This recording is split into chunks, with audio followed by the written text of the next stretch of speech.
Hi guys, welcome back to my channel. Today's video is going to be another girl talk Q&A. I asked you guys on my Instagram what you wanted to see between a faith-based video and a girl talk Q&A, and the majority of you guys said you wanted to see a girl talk, but I did have a lot of people DM me and say, can you please also do a faith-based Q&A? I want to see both. So maybe we'll do that in the future. Comment down below if you want me to. I don't know if you can tell, but it is quite the gloomy day outside. So I made myself my favorite tea and we're just gonna chat as if you're here in my bedroom with me, and I'm just gonna give you guys some advice. We're gonna talk about things. I'll update you guys on things in my life and all of that fun stuff. So if you're new here, be sure to subscribe and stick around. And don't forget to follow me on Instagram. I'm gonna try to make this somewhat quick because Teddy is sleeping right now, which is perfect for me to film, because if he's awake, I cannot get anything done because he bites everything, he's making loud noises. So let's just pray this goes pretty quick. Okay, we're starting off with a pretty deep question. How has it been getting off birth control? Are your hormones back to normal? Getting off of birth control really didn't affect me very much. I was nervous that it would because I had read so much stuff about women getting off of birth control and it just like messing them up, but I didn't have that experience. Now, to answer the question about like, has everything balanced out? I don't know. So I got off of birth control in May, I think, and I felt like I had time for everything to go back to normal. Then I think in July, I got on 2 pretty big medications that completely messed up my cycle. And ever since then, I have not had a consistent cycle.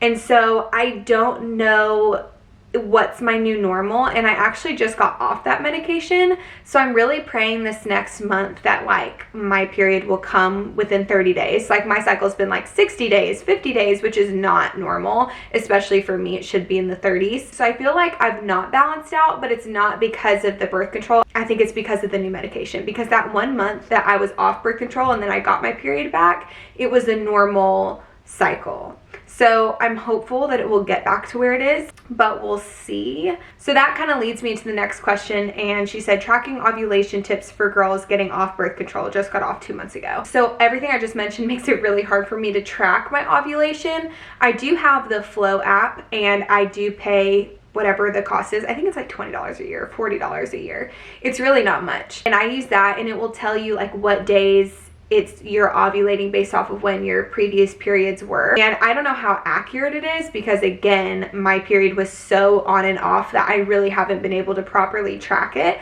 but I've still been logging it and putting all my symptoms in. I try to put it in every single day and to see if I notice any correlation, and the more you put in, the more accurate it will become. So my tip for girls getting off birth control is to 1, educate yourself. 2 is to eat really well. That's what I started doing. I started incorporating a lot of foods into my diet that would help balance out my hormones. You can like look and see what there are, but you know, mainly veggies are really, really big. Like God literally gave us food that's supposed to help our body, but we've kind of gotten away from that with a ton of processed foods and pre-made things. And so I just kind of went back to the basics and included a lot of broccoli in my diet, and sweet potatoes are really big, and salmon have a lot of healthy fats, and milk. And I really try to cut out any seed oils. That's really big. And I feel like that kind of helped me. Like I didn't have any bad reactions to getting off of it. But I also will say another tip is that you're not going to have the same exact experience as everybody else, because there are just so many variables as to why people have issues getting off or getting on. And it just depends on you, your body, how long you were on it, you know, all those different things. So I wouldn't look too much into other people's stories because yours is not going to be the same, but I would look into facts, like what is true, what does help your hormones regulate, and what can you do to help your body out. A great resource that was really helpful for me is the Deeply Rooted podcast, and I follow both of those girls' accounts. And they are so helpful when it comes to foods to eat and metabolic eating and all of that. They truly are a great resource for all of that stuff. So I'll have them linked down below. Okay, next question. Have you tried a menstrual cup? No, I have not, but I really want to.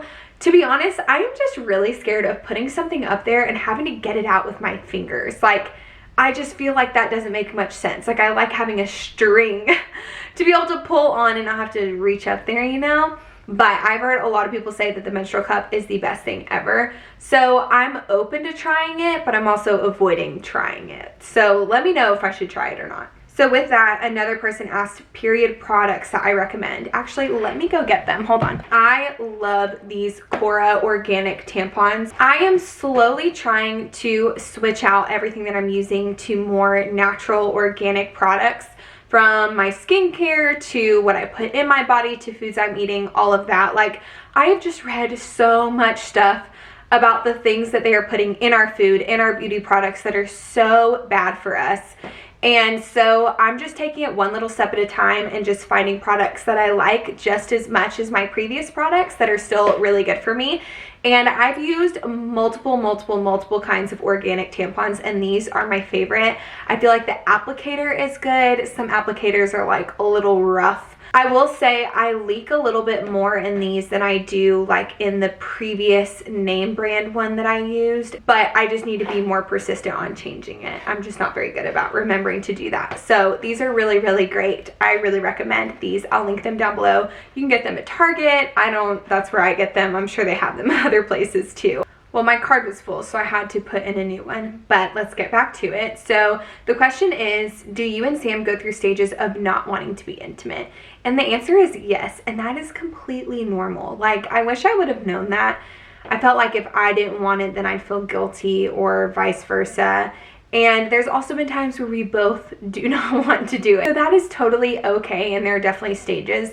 And there's other times where like we just have to plan to do it to prioritize our marriage and connecting together. And I think that's okay too. So yes, it's definitely normal, and we definitely go through that. The next question is, how do you handle comparison within your friendships? I think that's a really good question. I'm actually reading through Ecclesiastes right now, and it talks a lot about contentment. And I definitely struggle with contentment, but I wouldn't say so much in comparing with other people, but more in the sense of me looking forward to the future. I'm always thinking about the next thing, and I'm always thinking, oh, the next stage, you know, when I was single, oh, when I'm dating, and when I'm dating, oh, when we're engaged, and when we're engaged, oh my goodness, when we're married, and whenever we're in our apartment, when we get a house. And now I'm in this house, I'm like, well, whenever we build a house. And it's like I'm never content where I am, and even though this is where I wanted to be. So I almost compare like to where I am now to like my future self. But all that to say, it all stems from a lack of contentment in the Lord and where He has you and who He says you are. And our mind works off of what we feed it. So if we just keep feeding our mind these thoughts of, wow, she has this and she does this better than I do, and I wish I was like her, I wish I looked like her, then you are going to continue to think that and then feel that. But if you feed your mind with, wow, I love her so much, she's so confident in this way, and spinning it and making it almost a thankfulness that they are that in your life. So I think the best thing that you can do is really switch your mindset from jealousy to thankfulness. And I also think confessing that to someone, but just telling like one of your friends, hey, I'm really struggling with comparison with, you know, a friendship in my life. And this is how I'm feeling. Can you help me with this? And I think just admitting that is the first step in healing. I mean, the Bible tells us that in James, that if we confess our sins to one another, you will be healed. And I think it's because it just brings what's dark and what feels icky inside to light, and then you realize it has no place over you because ultimately Christ has His hand over you, not sin. I think doing those two things will be really helpful. It definitely just comes down to your mindset and your contentment in the Lord, but there are definitely active things that you can do to help get out of that. Okay, this next question is really good. It says, how do you handle your mom being your best friend to your husband becoming your best friend? I feel like my relationship with my mom did and didn't change when I got married. It did in a way of where I had to be more cautious of like what I did and didn't tell her. And I say had to just because it's out of respect for Sam. Like, she doesn't need to know this is the fight that we got in, and this is what I think about him, and this is this. Especially if it's unresolved, and if I'm just bashing on my husband to my mom, that's very unhealthy and very disrespectful to my husband. And I even do that like with friendships. I'm very careful about what I say about my husband, and there are certain relationships in my life, like in our community group, where it is an open space to do that, and Sam knows that, and he can do the same about me, but it's not from a bashful place. It's from the place of understanding that we want wisdom and growth out of that. I think that your mom can still be your best friend. There just has to be boundaries there. And if you guys have a healthy relationship, it probably won't change much anyway. If it's healthy, she'll respect your boundaries and you'll respect hers as well.